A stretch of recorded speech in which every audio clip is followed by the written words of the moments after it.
नमस्कार मित्रांनो, मी उदय लाड पुन्हा एकदा स्वागत करतो आपल्या आवडत्या यूट्यूब चॅनल शेती मित्रवर। मित्रांनो, तुमचं जे प्रेम रायझिंग स्टार परभणी या कुक्कुटपालनासाठी समर्पित असलेल्या यूट्यूब चॅनलबद्दल आहे व तुम्ही जे प्रेम शेती मित्र या यूट्यूब चॅनलबद्दल करतात व ते प्रोत्साहन देतात त्या सर्वांबद्दल तुमचं मनापासून एकदा आभार। मित्रांनो, अशाच प्रकारचं प्रेम प्रोत्साहन आपल्या दोन्ही यूट्यूब चॅनलवर राहू द्या। मित्रांनो, तुम्ही थंबनेलनुसार आजचा मुद्दा समजून घेतला असेल की आज आपल्याला काय पाहायचं आहे। तर मित्रांनो, आपल्यासमोर एक सर्वात महत्त्वाची समस्या शेतकरी मित्र म्हटलं की आली की आपल्याकडे नसते ती पाण्याची उपलब्धता, आपलं शेत नसते सुपीक। मग अशा वेळेस आपण विचार करतो की कशा पद्धतीने आपल्याला उत्पन्न हे जास्त मिळावं, जास्तीत जास्त कशाने आपण नफ्याने जाता येईल। मग अशा वेळेस आपल्याला मनात एकच विचार येतो की कोणत्या प्रकारची पीक पद्धती आपण अवलंबली पाहिजे व कोणतं पीक जे आहे की आज एवढ्या आर्थिक अडचणीमध्ये, एवढ्या आर्थिक समस्येमध्ये तुम्हाला या कर्ज बाजारातून काढू शकते। माझे बरेचसे मित्र असे असतील की ज्यांच्याकडे शेती ही कमी असेल, पाण्याची उपलब्धता ही कमी असेल व त्यांच्याकडे शेतीकडे जो वेळ देण्यासाठी असतो तो वेळ नसेल, तर अशा माझ्या शेतकऱ्यांना कमीत कमी मेहनतीमध्ये, कमीत कमी पाण्यामध्ये, कमीत कमी वेळामध्ये व कमीत कमी कष्टामध्ये येणारे पीक म्हणजे पेरू। मित्रांनो, तुम्ही विचार करू शकत नाही इतक्या पद्धतीचे आज पेरूचे उपयोग आहेत। मित्रांनो, आज पेरूपासून आवश्यक असलेले प्रत्येक गोष्टी बनतात। मित्रांनो, पेरूचे चॉकलेट आहे, पेरूचा फ्लेवर हा प्रत्येक ठिकाणी वापरला जातो। मग अशा पेरूची मागणी मार्केटमध्ये आता 12ही महिने खूप जास्त प्रमाणात असते, परंतु सीझन म्हटलं की पेरूला खूप डिमांड येते। मग अशा पेरूची शेती करायला काय हरकत आहे, तर आपल्याला बघायचं मित्रांनो कशा पद्धतीने 1 एकर शेती, ती शेती तुमची फार सुपीकही नसली तरी चालेल, तुमच्याकडे पाण्याची उपलब्धता जास्त नसली तरी देखील चालेल। अशा 1 एकर क्षेत्रामधून तुम्ही कशा पद्धतीने सहजतेने जवळपास 5 लाख रुपयापर्यंत उत्पन्न मिळवू शकतात। हे उत्पन्न मिळवण्यासाठी तुम्हाला कोणत्या गोष्टी फॉलो कराव्या लागतील, कोणत्या गोष्टीवर लक्ष द्यावं लागेल, ह्या सर्व गोष्टीचं विश्लेषण आजच्या व्हिडिओत आहे। त्यामुळे जर तुम्हाला कर्जमुक्त व्हायचं असेल, कर्जातून मुक्त व्हायचं असेल व कमी तुम्हाला वेळेमध्ये, कमी मेहनतीमध्ये जास्तीत जास्त उत्पन्न मिळवायचं असेल तर पेरू लागवड करायला हवी। पेरूसाठी जमीन कशी तयार करायची, पेरूसाठी कोणती व्हरायटी निवडायची, पाण्याची उपलब्धता किती असायला हवी व पेरूमध्ये अंतर किती ठेवायची व शेवटी उत्पन्न किती होतं, या सर्व गोष्टीचं विश्लेषण आज आपण या व्हिडिओत पाहूयात। तुम्ही सुरुवातीपासून शेवटपर्यंत फक्त हा व्हिडिओ कुठेही स्किप न करता पहा, ज्यामुळे तुम्हाला सर्व गोष्टीचं विश्लेषण हे खूप सूक्ष्म आणि बारकाईचं मिळून जाईल व त्यामुळे तुम्हाला पेरू शेती जी खूप नफ्यात चालली तिचा उपयोग घेता येईल। मित्रांनो, व्हिडिओच्या सुरुवातीला एक महत्त्वाची तुम्हाला विनंती व ती मनापासून व कळकळीची, तुम्ही जर शेती मित्र नावाच्या आपल्या यूट्यूब चॅनलवर नवीन असाल तर प्लीज चॅनलला सबस्क्राईब करा व बाजूला जी घंटी येते त्या घंटीला टच करून ऑल नोटिफिकेशन ऑन करा, ज्यामुळे तुम्हाला आपल्या यूट्यूब चॅनलवर जे शेतकऱ्यांसाठी उपयुक्त असलेला प्रत्येक व्हिडिओ अपलोड होतो तो तुम्हाला लगेच मिळेल व त्यामधून तुम्हाला काय होईल की जास्तीत जास्त तुमच्या ज्ञानात भर पडेल व ह्या ज्ञानात भर पडल्यामुळे काय होईल की तुम्हाला तुमची शेती जास्तीत जास्त नफ्यात नेता येईल व त्यानंतरही तुमच्या काही अडचणी असतील मित्रांनो तर कमेंट्स बॉक्समध्ये तुम्ही लिहून पाठवू शकता। तर बघा मित्रांनो, ॲक्च्युली तो मुद्दा समजून घेऊयात आणि बघूयात की कशा पद्धतीने तुम्ही पेरू या पिकापासून 1 एकर क्षेत्रामध्ये जवळपास 5 लाख रुपयापर्यंत उत्पन्न मिळवू शकतात। यासाठी आता मुद्देवाईज आपण विचार करूयात। सर्वात महत्त्वाचा पहिला मुद्दा मित्रांनो, जमिनीची निवड। जमिनीची निवड करत असताना आपल्याला सर्वात महत्त्वाची एक गोष्ट लक्षात घ्यावी लागेल मित्रांनो की आपल्याला पेरूची लागवड ज्या जमिनीत करायची आहे ती जमीन असायला कशी हवी। बघा मित्रांनो, जमिनीची निवड करत असताना सगळ्यात महत्त्वाची गोष्ट आपल्याला लक्षात ठेवावी लागेल की पेरू या पिकासाठी खूप सुपीक जमीन असायला हवी, अशा कोणत्याही प्रकारची अट कधीही नाही। पेरू हे स्वतःला सुपीक नसलेल्या जमिनीमध्ये सुद्धा ॲडजस्ट करू शकते। म्हणजे तुमची जमीन मुरमाड असेल, माळरानाची असेल, डोंगराळ असेल अथवा तुमची जमीन ही त्या प्रमाणात तुम्हाला इतर पिकांमध्ये उत्पन्न देत नसेल तरी हरकत नाही मित्रांनो, तुमच्या कोणत्याही जमिनीवर पेरू लागवड तुम्ही करू शकतात। आता ही तर समस्या तुमच्या मनातून गेली की पेरूसाठी कोणत्या जमिनीची निवड करावी। तुम्ही पेरूसाठी जवळपास कोणत्याही प्रकारच्या जमिनीची निवड करू शकतात, फक्त एकच अट आहे मित्रांनो की त्या जमिनीतून पाण्याचा निचरा उत्तम व्हावा। आता दुसरी महत्त्वाची गोष्ट मित्रांनो, पेरू लागवड करत असताना हवामान। तर मित्रांनो, हवामान कसं असायला हवं। पेरू हे पीक जवळपास कोणत्याही हवामानात स्वतःला टिकवून ठेवू शकते, परंतु हवामान हे खूप थंडही असायला नको आणि खूप गरमही असायला नको। तसं बघायला गेलं तर उष्ण व दमट असलेलं हवामान पेरूसाठी अत्यंत उपयुक्त असते। म्हणजे पेरू स्वतःला उष्ण व दमट हवामानामध्ये स्वतःला आरामशीर टिकवून ठेवू शकते व याच्यामध्ये पेरूपासून मिळणाऱ्या उत्पन्नात खूप फायदा होतो व खूप जास्तीत जास्त उत्पन्न आपल्याला जर तापमान उष्ण व दमट असेल तर मिळून जाते। आता आपण जमीन निवडली मित्रांनो, परंतु त्या जमिनीमध्ये पेरू लागवड करत असताना पेरू लागवडीपूर्वी आपल्याला कोणती मशागत करून घ्यायची आहे ते पाहणं गरजेचं आहे। पेरू लागवड करायची म्हटलं मित्रांनो, तर सर्वात प्रथम आपल्याला काय करून घ्यावे लागेल की त्या क्षेत्रामध्ये प्रथम नांगरणी करावी लागेल व रोटावेटर चालवून घ्यावं लागेल, ज्यामुळे काय होईल की संपूर्ण शेती एक समतल बनेल व त्याच्यामध्ये जमीन खालीवरी गेल्या कारणानं काय होईल की त्याच्यामध्ये असलेले कीटक व जे काही तण असेल ते सर्व खालच्या साईडला जाईल व ज्यावेळेस आपली पेरूची रोपांची लागवड होईल कसल्याही प्रकारच्या तणाचा प्रादुर्भाव जास्त प्रमाणात जाणवणार नाही। आता त्या ठिकाणी तुम्ही खत व्यवस्थापन जे सेंद्रिय पद्धतीने किंवा आपल्याला खत व्यवस्थापन पेरू लागवड करण्या अगोदर काय करायचं, तर खत व्यवस्थापनाचा ज्यावेळेस आपल्यासमोर मुद्दा येतो मित्रांनो, पेरू अशा पद्धतीचं पीक आहे मित्रांनो की ज्याला जास्तही खत नसेल तरीही चालून जाते। पेरूला स्वतः जी एक शक्ती निसर्गाने दिली की पेरू जमिनीत असलेल्या सर्व उपयुक्त खतांचं स्वतः शोषण करतो व त्याच्या माध्यमातून स्वतःच्या झाडाची रोपाची वाढ सहजतेने करून घेतो, त्यापासून जास्तीत जास्त उत्पन्न मिळण्यास मदत होते। तरी देखील जर खताचा विचार करायचा झालाच मित्रांनो, तर पेरूमध्ये तुम्ही खत व्यवस्थापन करत असताना सर्वात महत्त्वाचं खत म्हटलं तर शेणखत।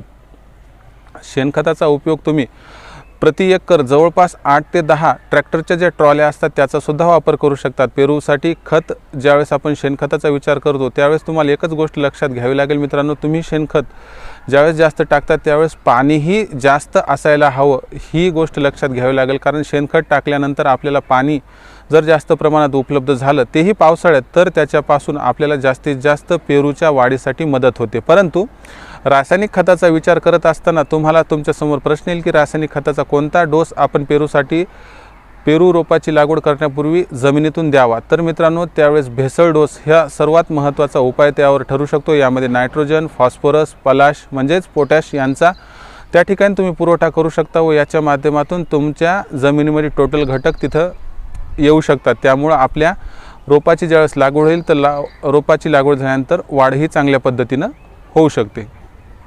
आता ही झाली आपली जी मशागत आपल्याला जमिनीमध्ये अगोदर करायची होती त्याबद्दलची सर्व माहिती। आता तो महत्त्वाचा मुद्दा येतो मित्रांनो की सर्वांसमोर एक समस्या येते की पेरूचं कोणतं वाण किंवा कोणती व्हरायटी आपण निवडायला हवी की ज्याच्या माध्यमातून आपल्याला उत्पन्न जास्त मिळू शकते। महाराष्ट्राचा विचार करत असताना महाराष्ट्रातील जवळपास जे 5 विभाग आहेत मित्रांनो, ते 5 विभाग जवळपास उष्ण व दमट पट्ट्यात पडतात। यामुळे आपल्या ठिकाणी असलेल्या बऱ्याच जे मित्र आहेत त्यांच्या जमिनी बऱ्याच जणांच्या सुपीक आहेत, बऱ्याच जणांच्या काही जांभी मृदेच्या आहेत, बऱ्याच जणांच्या रेगूर मृदेच्या आहेत, तर काही जणांच्या ज्या जमिनी आहेत त्या थोड्या मुरमाड टाईप आहेत। मग अशा ठिकाणी आपल्याला विचार पडतो की कोणत्या क्षेत्रात कोणती व्हरायटी चांगली आहे। तरी देखील महाराष्ट्राचा एकंदर विचार करत असताना 5 विभाग, 36 जिल्हे सर्व गोष्टीचा ज्यावेळेस अंतर्भाव करू मित्रांनो त्यावेळेस आपण काही व्हरायट्या त्या ठिकाणी पाहू शकतो। व्हरायट्यांचा विचार करत असताना L49 म्हणजे लखनौ 49, त्यानंतर सरदार व्हरायटी व तैवान या 3 प्रकारच्या व्हरायट्या प्रामुख्याने पेरू लागवड करत असताना विचारात घ्यायला हवे, कारण महाराष्ट्राच्या वातावरणात या व्हरायट्या खूप चांगल्या पद्धतीने टिकतात व यांच्यापासून मिळणारं उत्पादन हे महाराष्ट्राच्या हवामानात सहजतेने ॲडजस्ट होत असल्या कारणानं जास्तही मिळते व तुम्हाला मिळणारा जो उत्पन्नामध्ये माल निघतो तो मालही खूप दर्जेदार निघतो। आता व्हरायटीचा विचार आपण केला मित्रांनो, तर सर्वात महत्त्वाची गोष्ट येते की पेरू लागवड करत असताना 2 पेरूच्या रोपांमधील अंतर म्हणजे पेरू लागवड करत असताना 2 रोपांमधील अंतर किती ठेवायचं। रोपांचा विचार करत असताना मित्रांनो सघन पद्धतीने ज्यावेळेस आपण सघन पद्धतीने लागवड करू त्यावेळेस जी लांबी आणि रुंदी आपण ठेवणार आहोत ती लांबी रुंदी आपल्याला सेम ठेवायची, ज्याच्यामुळं पेरूमध्ये होणारी वाढ एकसारखी होईल व ती एकसारखी वाढ यामुळे आपल्याला काय होईल की पेरूची तोडणीही सोपी जाईल। कारण आपण वरी सुचवलेल्या ज्या व्हरायट्या पेरूच्या आहेत त्यांची उंची किंवा त्यांची वाढ ही खूप मोठ्या प्रमाणावर होत नसल्या कारणानं 8 बाय 8 म्हणजे लांबी 8 फूट आणि रुंदी 8 फूट अशी ठेवली तरी देखील त्यामधून पेरूचं उत्पादन व्हायला काही अडचण पडत नाही व या 8 बाय 8च्या जागेमध्ये एका झाडाचं दुसऱ्या झाडासोबत कसल्याही प्रकारची स्पर्धा किंवा कॉम्पिटिशन होत नसल्या कारणानं हे अंतर सर्वात उत्तम किंवा सर्वश्रेष्ठ मानल्या जाते। याच्यामधून मिळणारं उत्पन्नही सर्वात जास्त असते। आता आपण अंतर निवडलं, आता सर्वात महत्त्वाची गोष्ट आपल्या समोर येते किंवा ती एक समस्या मानली जाते की पेरूची लागवड कोणत्या महिन्यात करावी। बऱ्याच मित्रांचा प्रश्न कमेंट्स बॉक्समध्ये येतो, फोनवर येतो की सर पेरू लागवड करत असताना कोणता महिना आदर्श आहे। पेरू लागवड करत असताना बघा मित्रांनो, आपण संपूर्ण महाराष्ट्राचा ज्यावेळेस विचार करू, महाराष्ट्राचा विचार करत असताना कोकणामध्ये 7 जूनला पाऊस पोहोचतो। व त्यानंतर आपण जर सर्वात शेवटचं टोक म्हणजे पूर्व विदर्भ बघितला मित्रांनो, तर त्या ठिकाणी पाऊस हा पोहोचण्यासाठी जवळपास 20 ते 25 जूनच्या मधील कालावधी लागतो. म्हणजे एकच तारीख सगळीकडे सांगायची झाली मित्रांनो, तर जून महिन्यामध्ये कोणत्याही माझ्या मित्राने पेरूच्या रोपांची लागवड करू नये. कारण त्यावेळेस जमिनीमध्ये जो उकाडा असतो मित्रांनो, जमिनीतील उष्णता व हवामानातील उष्णता या दोन्हीमुळे आपल्या रोपांची लागवड योग्य होऊ शकत नाही. पर्यायानं आपण जेवढे रोपं त्या क्षेत्रात लावणार त्या रोपांची तूट होऊ शकते व परत रोपं लावायचे म्हटलं की खर्च वाढतो व अनियमितपणे प्रत्येक रोपांची वाढ होते व आपल्याला मिळणारं उत्पन्न त्या प्रमाणात मिळू शकत नाही. म्हणून महिन्याचा विचार करत असताना 2 महिने सर्वात महत्त्वाचे आहेत मित्रांनो. तुम्हाला वेळ असेल, तुमच्याकडे सर्व गोष्टीची सुविधा उपलब्ध असेल तर तुम्ही जुलै आणि ऑगस्ट या 2 महिन्यामध्ये पावसाचा अंदाज घेऊन रोपांची लागवड करू शकतात. या 2 महिन्यात ज्या रोपांची लागवड केली त्या रोपांची लागवड अत्यंत जबरदस्त होते व जवळपास 95 ते 96% तुम्हाला रिझल्ट त्या ठिकाणी मिळतो. जी तूट थोड्याफार प्रमाणात 20-30 झाडांची होणार आहे मित्रांनो, ती लगेच तुम्ही जुलैमध्ये लावली तर तुम्ही येत्या 1 ते 2 महिन्यामध्ये ती रोपांची लागवड परत करून घ्या. म्हणजे तुमची जी बॅच आहे टोटल बॅच उत्कृष्टपणे तयार होईल व टोटल बॅच एकसारखी दिसेल. आता या ठिकाणी काय झालं मुद्दा मित्रांनो, की जमिनीचं अंतर बघितलं या ठिकाणी. आता सर्वात महत्त्वाची गोष्ट त्या ठिकाणी आहे की मग 8x8ची आपण लागवड करत असताना एकूण किती रोपांची आपल्याला या ठिकाणी गरज पडेल. तर मित्रांनो 8 फूट लांबी व 8 फूट रुंदीचा विचार केला तर एकंदर जवळपास बघा एका एकर क्षेत्राचा विचार केला तर 625 पेरूच्या रोपांची आपल्याला आवश्यकता पडणार आहे. परंतु आपल्याला काय करायचं, 625 रोपाबरोबर 25 इतर रोपं आणायची. ती 25 रोपं एका ठिकाणी पॉलिथिनमध्ये ठेवून द्यायची आहेत. याचं कारण काय मित्रांनो, ज्यावेळेस 625 रोपांचा विचार करू त्यावेळेस काय होत असते, एखाद्या वेळेस आपण नर्सरीमधून रोप आणत असताना रोपवाटिकेतील रोपांमध्ये एखाद्या वेळेस काय होते की 625 पैकी आणत असताना 5-10 रोपं हे खराबसुद्धा असू शकतात. मग ऐनवेळी आपले एकसारखे रोपं मिळायला अडचण जाते. त्यावेळेस तुम्ही काय करायचे, जवळपास 25 ते 30 रोपं एक्स्ट्रा आणायचे. म्हणजे याच्यामध्ये काही प्रमाणात जर तूट झाली, ती तूट व कसल्याही प्रकारची समस्या आली तर ह्या 30 रोपांची तुम्ही लागवड करू शकतात. आणि जर तुमची बाग 625ला 25 व्यवस्थितपणे लागवड झाली तर ह्या 25 रोपांना तुम्ही पुन्हा विकूनसुद्धा टाकू शकतात. परंतु 25 एक्स्ट्रा आणण्याचं एवढंच कारण की ऐनवेळी आपल्याला जातीवंत असलेले 25 ते 30 जे पेरूचे रोपे ती मिळायची नाहीत, म्हणून तुम्हाला 25 ते 30 रोपे एक्स्ट्रा आणून घ्यायचे. आता रोपांची लागवड वगैरे झाली मित्रांनो. सर्वात महत्त्वाची गोष्ट, रोपांची लागवड झाल्यानंतर येते मित्रांनो 75व्या दिवशी तुम्हाला काय करायचे की त्या पेरूच्या रोपाचा शेंडा खोडायचा आहे. शेंडा खोडण्याचं महत्त्वाचं कारण काय मित्रांनो, ज्यावेळेस तुम्ही शेंडा खोडता त्यावेळेस काय होते, जी पेरूच्या रोपाची लागवड झालेली असते त्या रोपांमध्ये शेंडा खोडल्यामुळे काय होत असते की त्याची फांदी ही विस्तारते व त्याला 4-5 फुटवे फुटतात व झाड डेरेदार बनते. याचा परिणाम 2-3 वर्षांतर ज्यावेळेस तुमच्या पेरू लागायला सुरुवात होत असते त्यावेळेस त्याचा परिणाम तुम्हाला दिसून येतो. आणि हे पेरू लागत असताना त्यांच्यामध्ये ज्या ठिकाणी तुम्हाला 20 ते 25 किलो उत्पन्न मिळायला पाहिजे होतं तिथं उत्पन्न 40 ते 50 किलोपर्यंत जाते. हा फक्त परिणाम शेंडेखुडीचा असतो. त्यामुळे तुम्हाला 75व्या दिवसाला शेंडेखूड करावीच लागते. त्याबरोबरच आता शेंडेखूड कशी करायची, पेरूची छाटणी कशी घ्यायची याबद्दल आपण व्हिडिओ अपलोड करतच राहू. त्यासाठी चॅनलला सबस्क्राईब आतापर्यंत नसेल केलं तर सबस्क्राईब करून तुम्ही घंटी प्रेस करून ऑल नोटिफिकेशन ऑन करू शकता. आता हे झालं मित्रांनो की आपला पेरूची लागवड आता टोटली झालेली आहे. आता यानंतर खत व्यवस्थापन कसं करायचं, तर कसं राहते मित्रांनो, सुरुवातीच्या काळामध्ये पेरूच्या झाडाची ज्यावेळेस वाढ कंप्लीट होते तोपर्यंत तुम्हाला नायट्रोजनवर भर द्यायचा आहे. ज्यावेळेस त्याचं फुलोरा लागतो म्हणजे फुलं किंवा कळ्या येतात त्यावेळेस तुम्हाला फॉस्फरसवर भर द्यायचा आहे. व शेवटच्या टप्प्यामध्ये तुम्हाला काय करायचं आहे, त्या ठिकाणी जे महत्त्वाचं म्हणजे पोटॅश, ज्यावेळेस फळधारणा होते व फळाची साईज वाढायला सुरू होते त्यावेळेस पोटॅश या खताचा वापर करायचा आहे. परंतु एकच विनंती मित्रांनो की आपल्याकडे पाण्याची उपलब्धता जर कमी असेल तर तुम्हाला पहिले 18 महिने पाणी द्यायचं आहे. कारण त्यावेळेस ते पेरू जे रोप स्थितीत असते ते झाड स्थितीत जात असताना त्याची क्षमता एवढी नसते की जमिनीतील मुळांच्या सहाय्याने पाणी शोषू शकेल. मग अशा वेळेस काय होत असते, त्याला जी पाण्याची आवश्यकता असते ती पाण्याची आवश्यकता थोड्याफार प्रमाणात आपल्याला काय करायचं, आपली बोरवेल्स किंवा विहिरीच्या माध्यमातून पूर्ण करायची. त्यासाठी ड्रिप इरिगेशन तुम्ही अंथरून घ्यायचे व याच्यामधून तुम्ही आठवड्याकाठी जरी 1 ते 1.5 तास जरी मोटर चालू ठेवली तरी देखील चालून जाते. व ऋतुमानानुसार कमी जास्त पडत, कारण पावसाळ्यात आणि हिवाळ्यात पाण्याची गरज पडत नाही, उन्हाळ्यात थोडंफार पाणी द्यावं लागेल. आणि ज्यावेळेस 18 महिन्यानंतर पीक धारणा होते त्यानंतर 2-3 वर्ष ज्यावेळेस कंप्लीट होतात त्यानंतर उन्हाळ्यात कसल्याही प्रकारे पेरूला पाणी देण्याची आवश्यकता नाही. म्हणजे ज्यावेळेस आपल्याकडे पाणी उपलब्ध नसते त्यावेळेस आपल्याला पेरूला पाणी देण्याची आवश्यकता नाही. व अशी भीती बाळगूही नका की आपल्या पेरू म्हणजे जे आहे ते ऱ्हास होऊ शकतात किंवा त्यांची तूट येऊ शकते किंवा पेरूला उन्हाळ्यात पाणी दिलं नाही तर आपली बाग ही लॉसमध्ये जाऊ शकते। असं काही होत नाही मित्रांनो, पेरू अशा प्रकारचं पीक उन्हाळ्यात पाणी जरी नाही दिलं तरी चालून जाते। आता उत्पन्न कधी चालू होते, किती मिळते व ॲक्च्युली उत्पन्नाचा काय आकडा असतो ते पाहूयात। बरेच माझे मित्र उत्पन्नासाठी व्हिडिओ सुरुवातीपासून पाहत आहेत, तो मुद्दा आला आहे मित्रांनो। उत्पन्न व खर्च व सरते शेवटी किती नफा उरतो ते बघा मित्रांनो। उत्पन्नाचा विचार करत असताना याची विभागणी आपल्याला 3 विभागात करावं लागेल। उत्पन्न हे पहिल्या वर्षी आपल्याला मिळत नसते, उत्पन्नाची सुरुवात आपल्याला दुसऱ्या वर्षापासून व्हायला सुरू होते। म्हणजे दुसऱ्या वर्षी, यावर्षी जुलै ऑगस्टमध्ये जर तुमची लागवड असेल तर दुसऱ्या वर्षी तुम्हाला दिवाळीच्या आसपास ज्यावेळेस फळधारणा होते तेव्हापासून उत्पन्न मिळायला सुरू होते। मग उत्पन्नाचा विचार करत असताना बघा मित्रांनो, ज्यावेळेस उत्पन्न हे दुसऱ्या वर्षी पहिल्यांदाच येत असते त्यावेळेस त्याच्यापासून पेरूच्या झाडाची जी रोपाची वाढ असते ती कमी असते व मिळणारं उत्पन्नही कमी असते। मग याच्या माध्यमातून मिळणारं उत्पन्न किती असते ते बघा। जर एकंदर आपण एका एकरामध्ये दुसऱ्या वर्षीचा उत्पन्नाचा अंदाज बघितला तर एका एकरात बसलेली झाडे मित्रांनो 625 असतात आणि ॲव्हरेज आउट काढलं मित्रांनो तर जवळपास आपल्या एका पेरूच्या बागेमधून एका एकरात दुसऱ्या वर्षी प्रति झाड बघायला गेलं तर 20 किलो हा माल निघायला हरकत नसतो, कारण त्या झाडाची वाढ तेवढी झालेली असते आणि पेरू हा स्वतः जड भरत असल्या कारणाने तुमचं जे पेरूपासून मिळणारं उत्पन्न आहे ते लगेचच तुम्हाला प्रति झाड 20 किलो सहजतेने मिळून जाते, कारण पेरूचं वजन भरते। आता 20 किलोचा आकार जर प्रति झाड पकडला मित्रांनो तर आपल्याला जवळपास आपण बघायला गेलं तर आपल्या झाडांची संख्या 625 गुणिले 20 असा आपण एक सरासरी आकडा पकडला, कारण कोणत्या झाडाला 17-18 किलो माल निघेल, कोणत्याला 22-23 किलोही निघेल, तर याच्यामध्ये कमी जास्त प्रमाणात मालाचा अंदाज हा ॲव्हरेज आउट 20 किलोपर्यंत होतो। टोटली अंदाज पकडला तर मित्रांनो 12,500 किलो आपल्याला माल हा दुसऱ्या वर्षी निघतो। जर 20 रुपये प्रति किलो बाजारभाव पकडला, कारण तुम्ही स्वतः जर विक्री केली तर याच्यापासून जास्तही बाजारभाव मिळेल, परंतु डायरेक्ट व्यापाऱ्याला विकले तर 20 रुपयापर्यंत बाजारभाव मिळतो। परंतु बाजारभाव यापेक्षा जास्त मिळाला तर थोडा नफ्यात वाढ होईल मित्रांनो, आणि कमी मिळाला तर थोडा नफा कमी होऊ शकतो। ते त्या ठिकाणी त्या दिवशी असलेला बाजारभाव थोड्याफार प्रमाणात अवलंबून आहे।